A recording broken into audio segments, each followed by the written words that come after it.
nobody gets to win this unless it's us. We had the better product, we had better engineering talent, we had way more customers, but other people had 5 more headcount than us. They had already raised like a Series A and stuff. Damn, we're gonna lose at some point. Or rather, I don't have conviction we will not win without more sort of a war chest.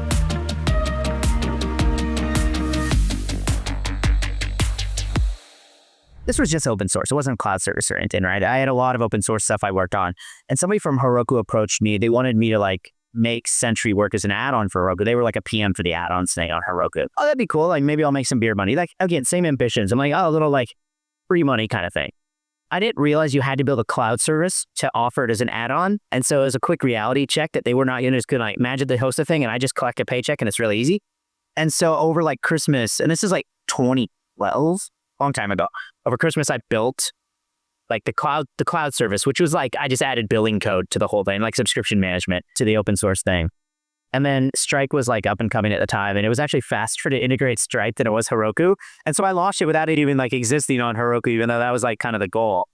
And then some people paid. That was cool. And I ran like that for, I think it was like almost 3 years, something like that, where it's just this like little hobby project that was making a little bit of money here and there. I was not charging much, but I would use it to basically like sponsor conferences, which mostly was like Python conferences I was already going to. Maybe I'd host like a karaoke happy hour or something like this on Sentry's dime. And so it was kind of a nice way to subsidize some of those activities that were already going on.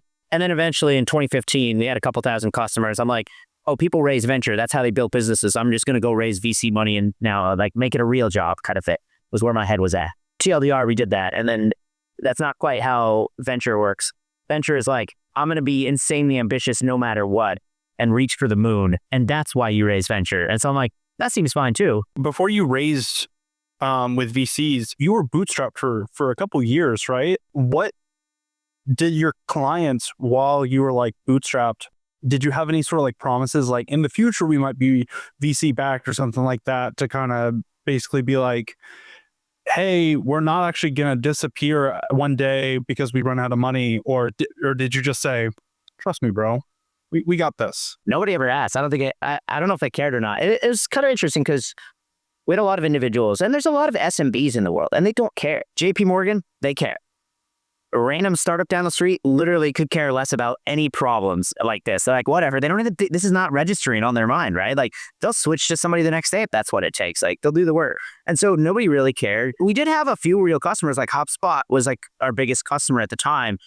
And I specifically recall them because we had like 2 day-long outages. And the first one, they were like furious. And I'm like, I'm the only guy. I don't know what to tell you. Like, and then the second one, they were fine with it. But yeah, so I think it was okay. And it was mostly because the expectations were low because we didn't have enterprise customers, if you will. We weren't charging a lot of money. And so like from 2012 to 2015, basically like 2015, January, I go full-time on Sentry. Somewhere in that first quarter is when we were like raising money. And so these numbers are like fuzzy, but like we had about 2,000 paying customers, like paying logos. And we had like $600K in revenue. We were profitable, but like not by like huge margins. And I was not paying myself. I had just left Dropbox. I was not matching my salary. I was like taking a small pay cut and stuff. And I was paying my co-founder who does product design. And I think we were paying one other person then. And that was basically all of our money beyond like the server bills and whatnot. And we were cutting so many corners in the sense of like when you bootstrap something, especially if you're trying to do what we did is like, I want everybody to use my things. Thus it needs to be cheap. It's quite expensive. And so we had some like really jank dedicated server host. That was like the cheapest thing of all time. And we had 2 of them only to make sure the database did not live on the same server as everything else. But it was, in all honesty, like if I look back, I'm like, that's a little scary. It's a little scary what could happen in those situations. And then we got some other deals and we were basically able to subsidize the cost. And so Sentry, like for literally from day one of bootstrapping until, I don't know, shortly after our Series A, we were effectively profitable. And we're not profitable now, but it's because like we have a lot of money in the bank. That's not the goal. But it's like we were able to like kind of scrape by over and over through a lot of ways. And it wasn't easy to AWS, to be clear. AWS would have been really expensive back in the day. Still is these days, to be honest with you. But a lot of these like kind of shortcuts, if you will, and it works. Like it works to get things off the ground. You know, do things the hard way. You know, what you do to 0 to 1 is not really what you do after. After you got VC backed, do you think that sort of relieved most of the bottlenecks that you are kind of having with like growth? Because like right now, Sentry has like over 4 million devs, 130,000 orgs. That growth, I mean, from what you're describing, has been pretty massive. Do you think that growth just exponentially grew after you were VC backed, or were there any other bottlenecks like after that sort of presented themselves? No, I think there's always challenge. It's like every month there's like a new thing. And we didn't even need venture. Would we be here where we are today without venture? Probably not. That first year, we didn't need it whatsoever. Like, we just needed to focus on the business and do some things. Venture gave us breathing room, so we weren't like operating basically like borderline running out of money every day of the week, which was nice for sure.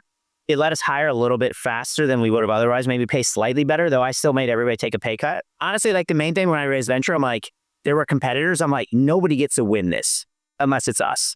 And the other people had venture funding. I'm like, and we were bigger. We had the better product. We had better engineering talent. We had way more customers. We had the open source angle going for us. So the distribution was like way larger.